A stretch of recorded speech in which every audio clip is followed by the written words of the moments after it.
Good morning, students. Let's start our next unit, unit number 3, chapter number 7, aggregate demand and the related concept.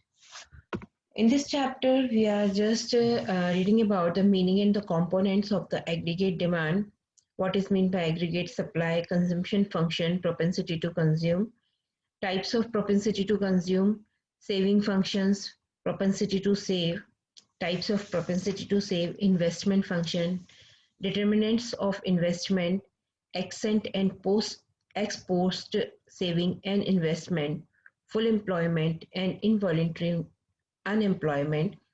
So these are the main concept or objectives of this chapter. First of all, we will discuss about what is meant by the components of aggregate demand. It refers to the total value of the final goods and services which all the sectors of the economy are planning to buy at the given level of income during a period of a year accounting. So it is denoted by the AD. Aggregate demand is the sum or total of expenditures that the people plan to incur on the purchase of goods and services produced in the economy during the period of accounting year, corresponding to their different levels of income. So we can say like that कि aggregate demand refers to the total value of final goods.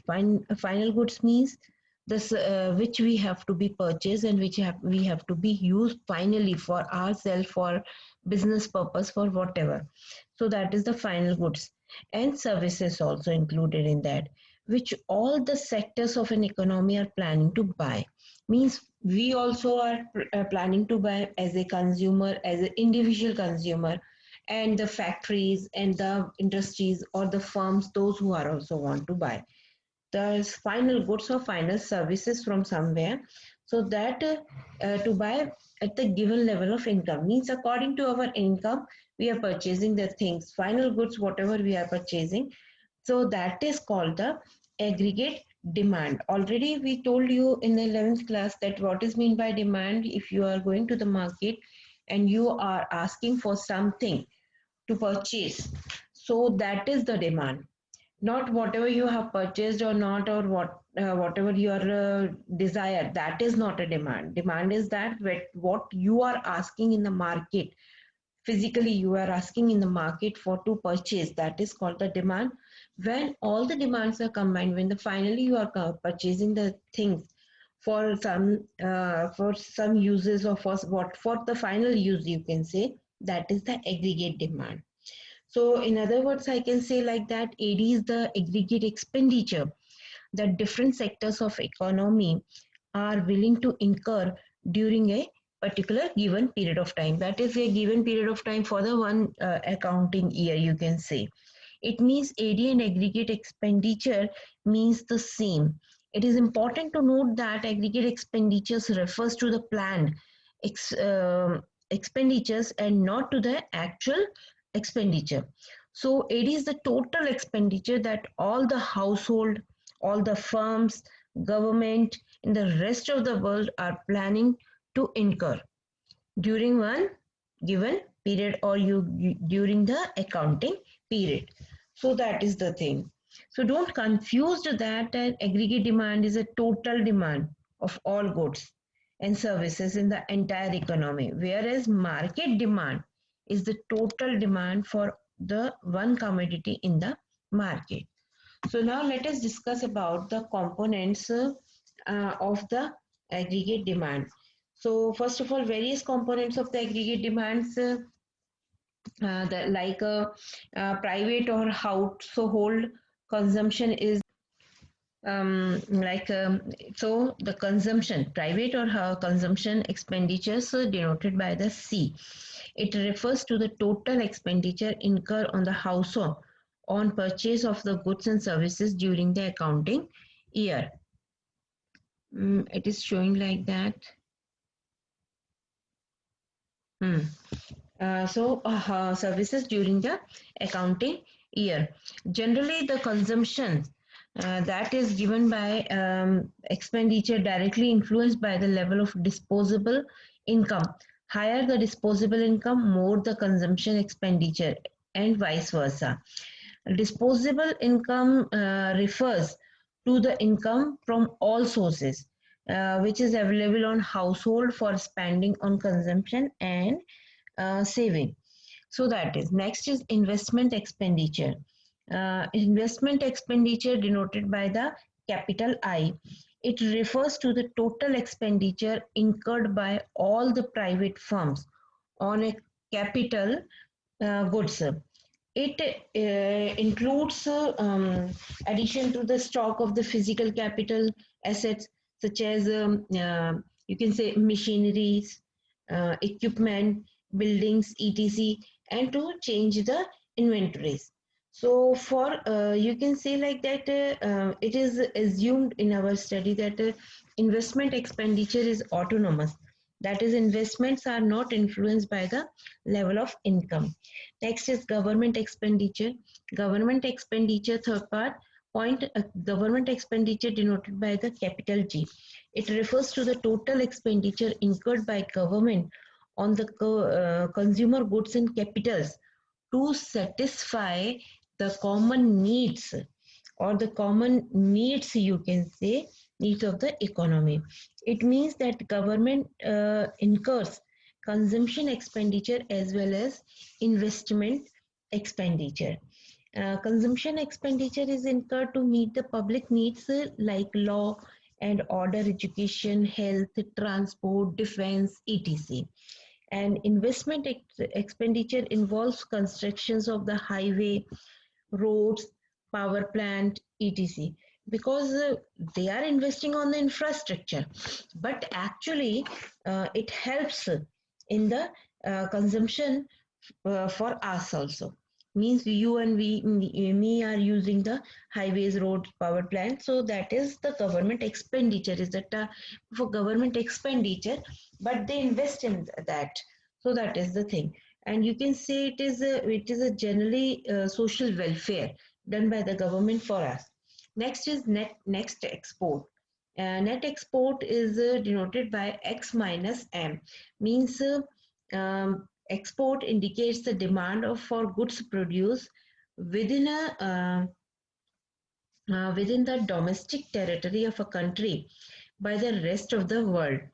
Import refers to demand of the residents of the country for the goods that have been produced abroad. The difference between export and import is termed as a net export. Okay, because what happened? Is the net? If we want to find out the net of anything, we have to be just minus with their aggregate. So likewise that. Now we will discuss about the AD schedule. What is mean by AD schedule?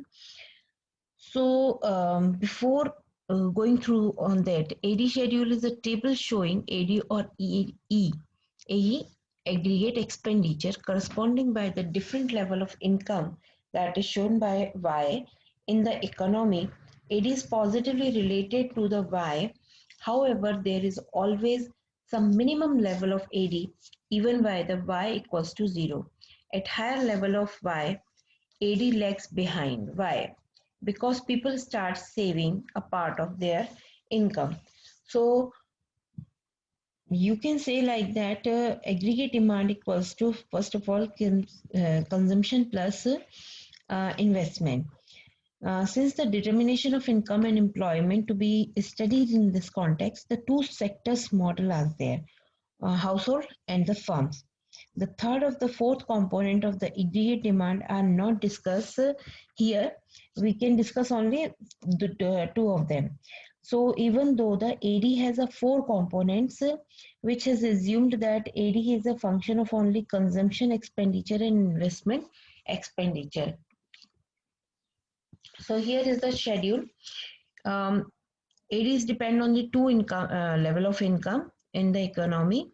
The positive relationship between the income and the level of aggregate expenditure in the economy, that as a level in the income rises. So here what we are doing, income means Y. Y is 0, 20, 40, 60, 80, 120. And AD. AD means C plus I. AD, what is AD? C plus I. C means consumption, I plus investment. So here AD is equals to 30. So like, so you can see that AD is equals to 30 when income is 0, and AD is equals to 35 when income is 20. So here the positive consumption, even when the income level is 0, why it happens? There is always some minimum level of consumption. We are consuming something every time. So even when the income is 0, it happens because the people need certain basic goods and services to sustain themselves, even the income is 0, whatever the 0, but we are consuming them. So according to the table, you can say like that the consumption is 20 crores when the income is 0, is termed to be autonomous consumption, that is bar C. Consumption curves start from the point of the, so I will show you with the help of the diagram this thing. Like here, you can see that consumption income is equals to AD equals to AE. Whatever the income is there, it is equals to same. This is a line reference showing the equality between the AD and AE. So AD and AE, whatever the consumption is going on, it is always, if it is 0, then even there is some consumption or some investment there.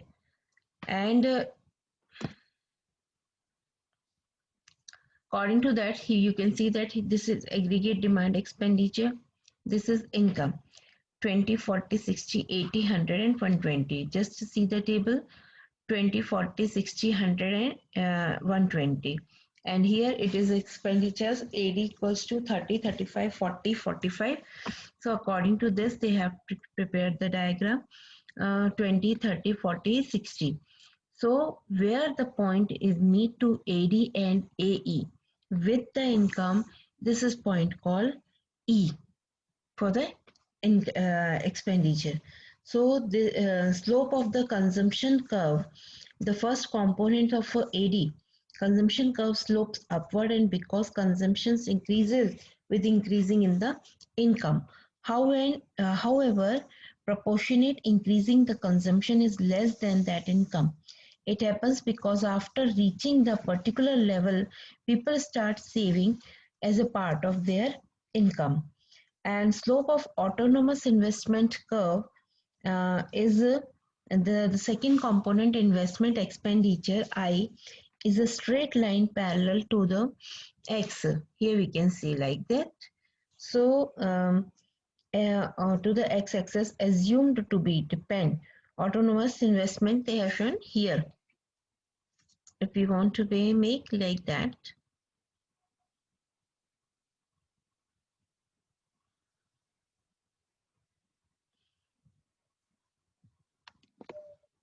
a straight line it will go. Difficult to make here.